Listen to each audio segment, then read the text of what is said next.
and welcome to another episode of the Marco Podcast, a show dedicated to the realness of organization and entrepreneurship. This space was created for every woman who needs motivation or inspiration to get organized and to keep going after her dream. I'm your host, Angel J. Sit back and prepare for valuable tips, resources, laugh, and much more. If this is your first time here, welcome, and thanks for joining. If you've been hanging around for a while, welcome back, and I hope you brought a friend.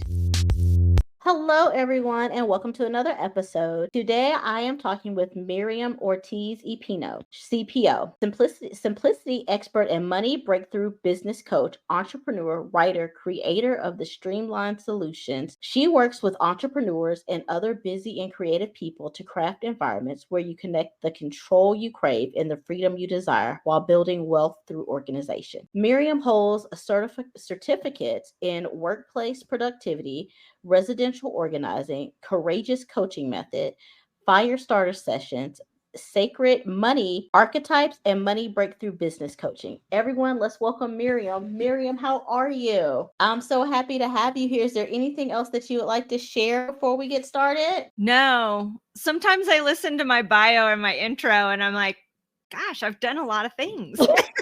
Yeah, I was reading that. I always like to read them before so I can prep myself and make sure that I'm reading it right. And then as I was reading, I was like, I felt like I've never read this before. So, but you have accomplished a lot and it is amazing. And I can't wait to dive into some of it.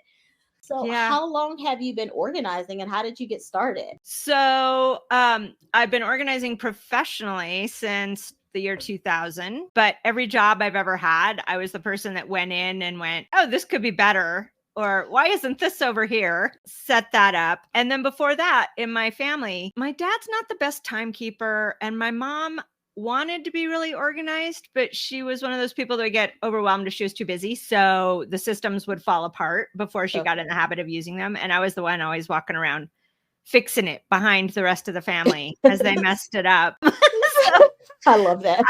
I always had, that desire to create order. We're not actually born organized, but some people do prefer an orderly environment. And so it's a matter of if you take that desire and learn how to actually implement that. And that's kind of what I did out of necessity for my own sanity, even at a young age. Okay. I get it. I completely understand that. So yeah, like you said, you got to do what you got to do for your own sanity there. So cool. Right. So what made you to decide to go into it professionally? Well, like I said, I had done it for every business I had ever worked for. And at a certain point, I realized I'd rather work for myself. I'm not good in offices, just sitting there doing stuff on the computer and sitting in meetings all day. So I wanted something more active and I wanted to use the skills I was really good at and passionate about. Stumbled into it, but fully researched it. Okay. That makes sense. I like it. Kind of happened, but you did your due diligence before it happened. So I did. I decided if I was going to run my own thing, I wanted it to be a long-term thing and it needed to be something I was excited about for a long time. Okay. Yeah. Okay. So what types of things do you organize? Are you strictly home organization? Are you business organization? A little bit of both? I do both. And it started out just home organizing. At the time I started, I was practicing voluntary simplicity and I knew how much freedom I could create for people if they didn't have to deal with all their things all the time without a system. It's like the never ending cycle of where did I put that thing and why is this in my way when you don't set up a system. And so I started that thinking I'll simplify people's lives. They can apply those same concepts to their own work environment. So I like doing both. Okay. I like variety. You like variety. Do you feel like you have more of one client than the other one, like more home than business or vice versa? It's probably still more homes, but most of the homes I work in, we set up a home office because of their work. How do you craft an environment where you get the control that you crave? Yeah, it's one of those ironies that people want to be more organized, but they think if they put things away, they're going to forget where they are. And so they end up having a lot of stuff in their way and then overwhelmed, which is the complete opposite of control. It really is. Because when you're overwhelmed, you're not in control at all. Yeah. And so I help people see that if we create a system where they know where their things are and they keep them there, they will be there when they need them. So Okay. it's a little bit about trust. It's a little bit about security. It's a little bit about memory, and it's a lot about developing habits. Okay. And so when you help them create the system, is it just you going in there and creating the system for them and then showing them how it works? Or is it the two of you working together so that you know how they like to organize? I work with them to get the best result. I can do it either way, but it's a far better result that lasts longer if they're involved in the process, because we Okay. don't all think alike. Right. And my favorite way of doing it is probably not going to work for 90% of the people out there because they process information differently than I do. So I need to figure out which aspects of my system apply to them and where we need to adjust and tweak and figure it out based on how they think. Yeah, I've had a couple of professional organizers on here, and I always like to ask them that question: do you just do it for them, or do you help them do it? And so far, everyone has said that we work together to do it, and that makes sense because, like you said, we're not going to think the same. And if you just do it for them, it's going to be messed up again because they didn't do it themselves. Yeah, and that's a really good point, because there are professional organizers and certified professional organizers and a couple different kinds of certifications. But then there's a lot of people that just call themselves professional organizers that don't have as much of the background and training. They're more Instagram organizers or lifestyle organizers, and that's not necessarily organized for anyone other than themselves. So if you're looking to get some help in organizing, just know that there's a difference. There are the people that make things pretty and put labels on things, and there are the people that will actually help you create a system that'll work for a long time. Okay, that's good to know. That's new information there. So that's definitely good to know there. So thank you. And the system can be pretty too, but that's the main difference. Right. That's it can be pretty, but it needs to be pretty and functional. You need to know how to use the system that has been created for you. Yes. Yeah. Okay. And so why do you put so much emphasis on systems? Because systems set you free. It's the thing that, couple things. Our brains process information in a way that creates the most efficiency and the least resistance. So if you set up a system and you use it in the same way all the time, over and over and over, your brain learns to use it without you having to waste energy thinking about how it works. And if it's a good system, you will know when to replace things, where things go, where they're at, when to replace things, what to work on, when to work on it. All those little tiny decisions that hang people up if they don't have a system, or they have to think through every single step of every single thing they do. It takes all that out of it. So you end up saving micro amounts of time all over the place all day long. And that equals a week or two a year. Yeah, no, being organized, I say this all the time, like being organized, it saves you so much time, and you don't realize how much time it's saving you until you actually get organized and realize that you're not spending 10 minutes looking for something or trying to figure out what you need to do. So I definitely agree with that. And so that kind of leads into the next thing, like how does being organized lead into more productivity? Yeah, well, it can take us up to 20 minutes to refocus after we get interrupted. So if you start off by knowing where the things are, that's less opportunities to be interrupted. When you know what the steps of a process are, you're less likely to get interrupted or sidetracked by something that catches your eye, because you're just following some steps for this amount of time and then you're moving on to the next thing. There's a way of thinking too where it's now, next, after that happens in systems that doesn't happen when you're just trying to do everything on the fly. It gets mixed up when you don't have a plan. It's like getting in the car and not really knowing where you're going and then saying, get me there. How? Where are we going to end up? Okay, right. You need a plan for it, or a GPS or something. And systems always start with the end in mind and then are reverse engineered to get you there. So if you have systems, you think that through once or twice as you adjust it, maybe 3 times as you really nail it down, and then it just works forever. And so you just said with systems, you start at the end. And so that's how you recommend for people to start, is like, what is your end goal here? And then let's work backwards to see how we can get to those steps. Yeah. It's not about, okay, what's a good story for this? My mind just went kind of blank. Okay, so someone will call me in and say, I'm just so disorganized and overwhelmed. I don't know if I should use this kind of file folder or this kind of file. And the answer is actually, well, what do you want to file and why? That will inform what tools you use for the job, what order we do the decluttering to get you there. It all depends on what you're trying to accomplish. There are so many people out there that are doing things that don't need to be done because they took some tip and were like, oh, that sounds great, I'll do that. And it's like, and did it get you closer to your end goal? Did you get the thing done? No, it's busy work. It's all busy work unless you figure out what you're trying to accomplish first. And is that kind of where, like you said, the now, next, and after that comes in? Is that kind of the model that you follow, like working backwards with that? Yeah, there's a thing that sequential focus will get more done in the long run than multitasking. So it starts with that, getting people to focus on one thing at a time instead of spinning out and thinking of the 20 other things going on over there and that are coming up around the corner and stuff. It's like, you don't even know if it's still going to be around the corner when we finish this step. Okay, so right. Let's stay here and work on this. But yeah, it can work in the reverse as well. Like, I want this. So what was the step before that? What was the step before that? What had to happen for that? And so how do you... People don't want to deal with their money because they don't know enough about money. And so they let it get disorganized. And then they end up spending money on late fees, not taking care of investments. Not my clients who are business owners don't invoice their clients and then wonder why they don't have any cash flow. It's like, well, you didn't send them an invoice. Right. Oh, I should have.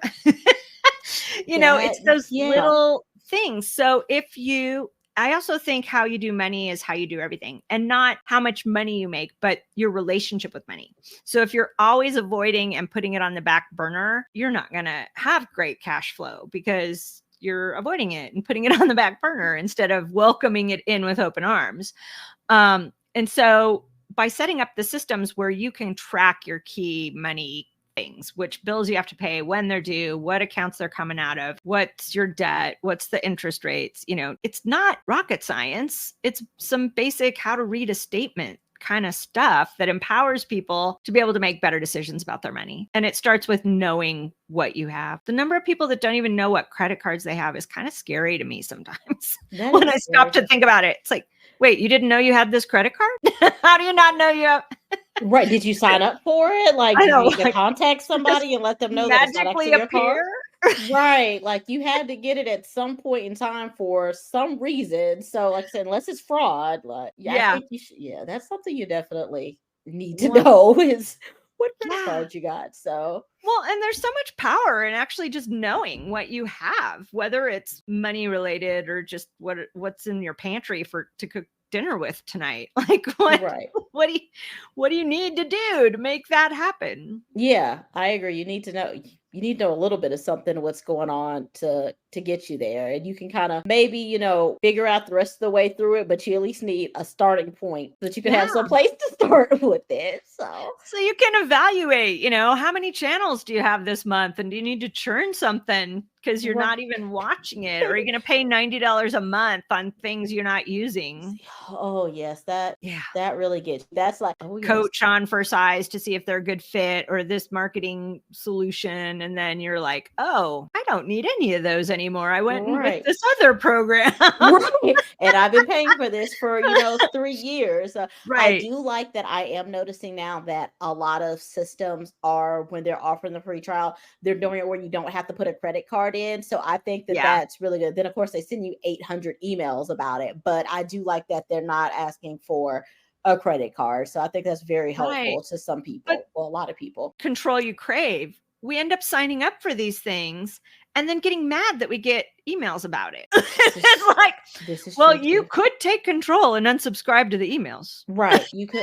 Sometimes, though, I'm looking and I'm like, okay, now I know I didn't sign up for this because I have an email. That's one way that I keep like my emails organized is I have my email address that I've had since I was like 14, 15 years old. And so that's my junk email address. So whenever I sign up for something, I usually just send it to that one. And I know if something's coming in there, it doesn't need like my immediate attention. But sometimes I'll be looking at stuff and I'm like, what is this? Did I sign up for it? And then I'll go to unsubscribe for it. It tells you can take up to 7 to 10 business days. Okay, cool. That's fine. 3 months later, still getting them. And I was like, I know I unsubscribed from this. So it turns out when you run a business, the rules about business to business marketing are completely different than business to consumer marketing. So when it's business to consumer, you can get on the opt-out lists, you can, get the junk mail stopped, you can do all those things. But when you're a business, there is nothing like that. You're in business, so people are going to sell to you. So you have to be very proactive, because especially these days, people are sharing those email lists like crazy because it's data and they're making money off of it. So you just have to be vigilant to unsubscribe and or ignore, have a process for ignoring it without complaint. Yeah. And that's why knowing what accounts you actually signed up for and who you do business with is so helpful, because if it's not, you're safe to ignore. Right. Exactly. That's why, like I said, they go to my junk email. If you're ever hesitant, just don't click and just mark it as spam. And then it doesn't keep coming to your inbox, but send it as duplicates. I mean, I was so happy 2 weeks ago. I'd gotten almost down to just what I needed in my inbox. And then Black Friday comes along. Oh, yeah. Black Everyone Friday, I Cyber never Monday. bought anything from in the last 20 years showed up in my inbox, even though I've unsubscribed to the regular emails, because it's a special promotion. They can get around it. So I'm not back on the regular mailing list, but that one Black Friday promotion makes it through. Yeah. And like you said, it was Black Friday, Small Business Saturday, Cyber Monday. So Giving Tuesday, all the days. Oh yeah, I forgot about Giving Tuesday. And then like today is Wednesday, and so I'm still getting emails and it's like, oh, we didn't reach our goal for Giving Tuesday. Can you help us out? I'm like, when did I sign up for all this? Why is it here? So so the best, if you really want to keep your inbox as squeaky clean as possible, as soon as you get the confirmation email that your order's coming or this or that's happening, just click the unsubscribe and opt out of anything except information regarding your account or shipment. And that way you don't have to worry about it from the legit people. Then you're only dealing with the actual things you didn't sign up for. Okay, that is good advice, and I'm definitely going to take that. Right, I'm definitely going to take that advice, because it's dangerous out there sometimes. So so Miriam, can you tell us some more about your organizing business? Yeah, so I'm very excited. I was a little burnt out earlier in the year, but I'm very excited right now because I got really clear, and I do the organizing thing, and I am putting together some group programs for 2024 that help people share their stories and learn from each other as we help them get organized. And each piece builds on itself. So there's how to think about things, the money mindset piece and the what do you want piece. And then we simplify your actual stuff, how to declutter your stuff. And then there's papers, which is always a problem for everybody. Yes. There's no such thing as a paperless society, and there never will be. Everyone who thought that was going to be a thing. It's not. No, it's not. Not at all. I agree. Not at all. And even if you try to be, there are just some things that are actually faster and easier with paper. Technology doesn't solve the problem of information management. It just made it different and more complicated by tenfold. Right. I'm with you on that one. Like, I print out my, like, anybody who does applies like to be a guest on my podcast, I print out the guest form because I like to be able to write on it and make notes and stuff on that, and I can't do that. I do too. Okay, yeah, you can't do that in the system, or you could, but it's too much. So I once had an interview scheduled and my power went out. And if I hadn't have printed it out, I wouldn't have been able to, I probably had enough battery power to look it up. But if it had been a slightly more severe situation, I wouldn't have been able to look up that information, but I had it right here and I could just pick up the phone and call and do that and not waste the battery power on the search before the interview in case they wanted to interview and I was only on battery power. It's like there's all the different points of it. Yes, paper is still good. There's nothing wrong with paper. Yeah. So I will be running a paper workshop that is designed to actually in real time help people go through all those stacks of paper and put them in the right places so they can get the info. And I just love it. So I understand. I'm happy to tell you what to do with your paper, your ingredients, your clothes, your phone calls, whatever you need to organize. Okay, cool. I love it. Well, is there anything else that you would like to share, Miriam? Any other tips or advice or anything? Oh, I have so much. I never know exactly where to start. But what I'll say is all my info and so many free resources are available on my website for everybody. So morethanorganized.net. It's where we can find all the stuff. I do run regular declutter masterclasses, which is a great way to get started and figure out if you like my vibe and what I do. But I'm also always happy to answer questions if you just want to email me. Cool. And so how can everyone connect with you? Where do you hang out at? I'm in all the places, but the website is the hub where everything is. So you can go there. There's Facebook and YouTube and Pinterest and Instagram. I'm off the X. Yeah, I was on it oh my gosh, I deleted my account long before it became the X. Like I got on it maybe a year or two after it came out and it was popular, and I probably used it kind of frequently for maybe 2 years, and then finally I was like, I don't even use this thing, and I deleted it probably 5 or 6 years ago. So yeah, I loved it for a while. It was my favorite when you could actually say pithy things and had to do it in 32 characters and be concise and I love that. You really had to, get your point across, but it very quickly, very, very quickly. So yeah, I was an early, it's funny, everything has evolved so much, but I was an early verified person before you got verified by choice. Like they would just say, you've been on here long enough, you've got good content, you're verified. Oh, okay. I was one of those. And then it turned into, are you an influencer once they started selling ads and things? And it just wasn't as fun anymore. But everything evolves. It's important to have. It is important. And that's why we need as few distractions as possible so that we can evolve with the things instead of being overwhelmed by the things. Yes, I agree with that so much.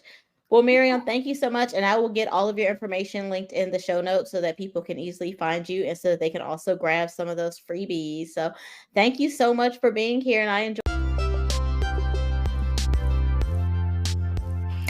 Thank you for tuning in to another episode of the Modco podcast. I hope that you enjoyed this episode and learned something from it. Be sure to share this episode with a friend, family member, colleague, or anyone you think will enjoy it. Make sure you hit the follow or subscribe button. And if you love the podcast, please leave us a 5-star rating and review on your favorite podcasting app. That helps others to find us and gets us listed in other show recommendations.